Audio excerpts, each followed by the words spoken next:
Sorry about that, ladies and gentlemen. Had a phone call from family up in New York. So, continuing this outlook from the last video. So, I was looking at the data here on the west coast of Mississippi, in between these cells that we're building in here, these significant tornado threats that might be prevalent in here. So what I'm seeing from this and what I'm taking from this is on Thursday, the 25th, 1500Z. So we're looking at this, and it just seems like this storm is kind of building as it kind of comes across with this attributed low here. So with this low that's going to be moving through, these storms building up, it seems like they're just kind of building and building and back building until they kind of peak at one point. And that's where that low is just, kind of right on top of that there. And, that's reading 1,500 MB millibar thickness here. All right, so, and then these zones here that are south of the Tennessee line here at northern Alabama, northern Mississippi.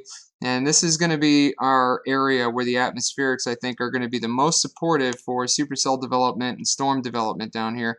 As it says, we got significant supercell development possibility here as well.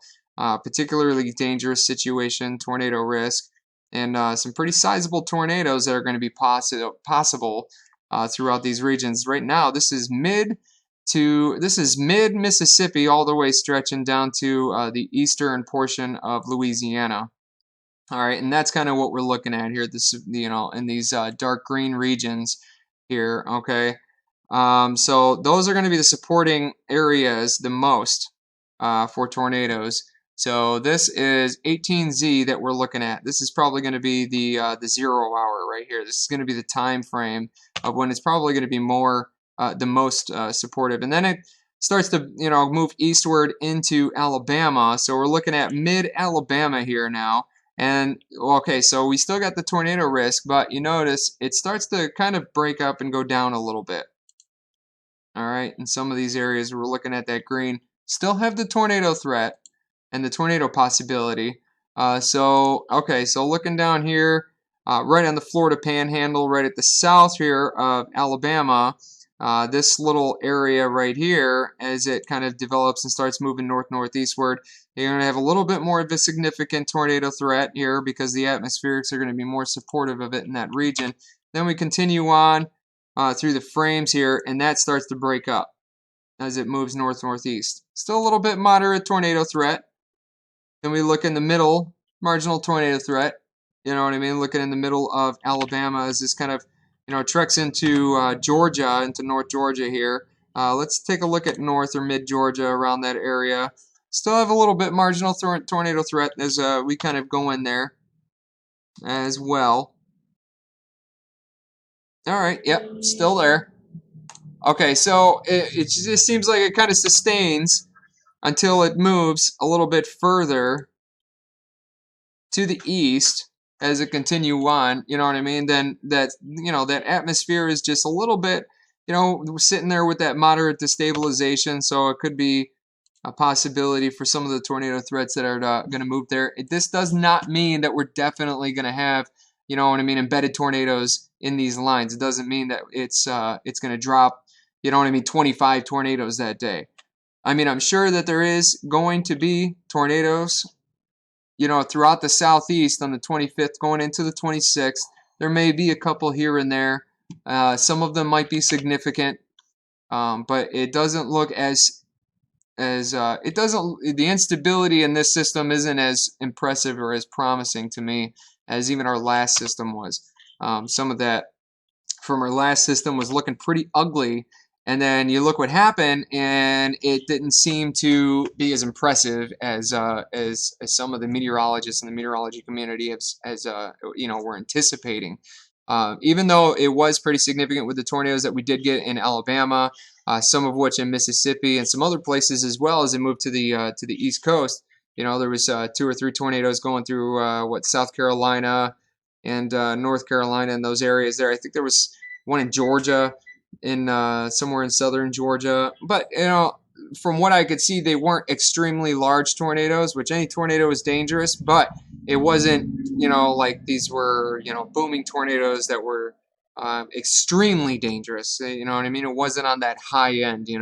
So I think I think this system that's blowing through, yes, it does have some severe risk, but I'm just going to pay attention to the system as it progresses closer to the event, and keep an eye on it and see how that analysis and all those analytical data changes.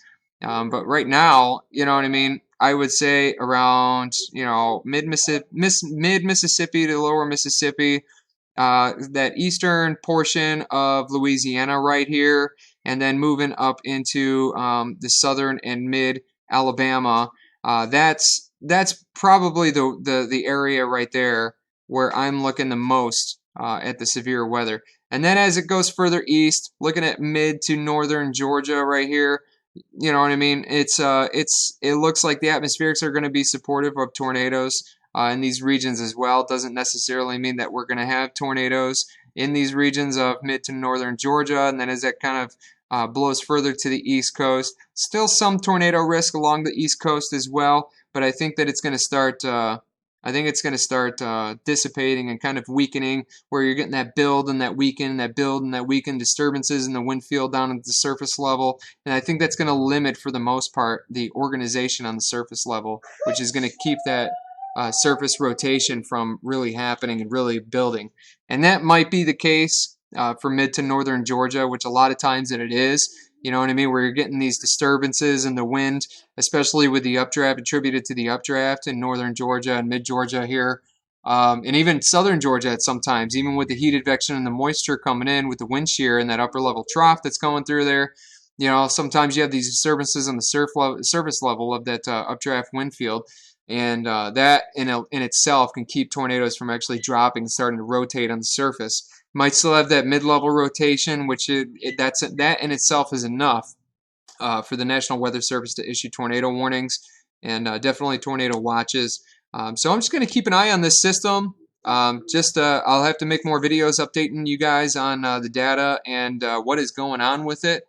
And I hope you all have a great weekend and a great start to your week. Looks like we're going to have some sunny skies and a little bit of wind, a little chilly here at times there. But, for the most part, we got some nice weather going in through Tuesday, Wednesday. Looking like we're going to have some good weather. So, hey, enjoy the family. Enjoy your time at home. Enjoy some of the good weather before we get some rain and some possibility for thunderstorms. And I will make another video and update you guys on any new developments with this storm. And I hope you guys have a great week. Thank you for watching.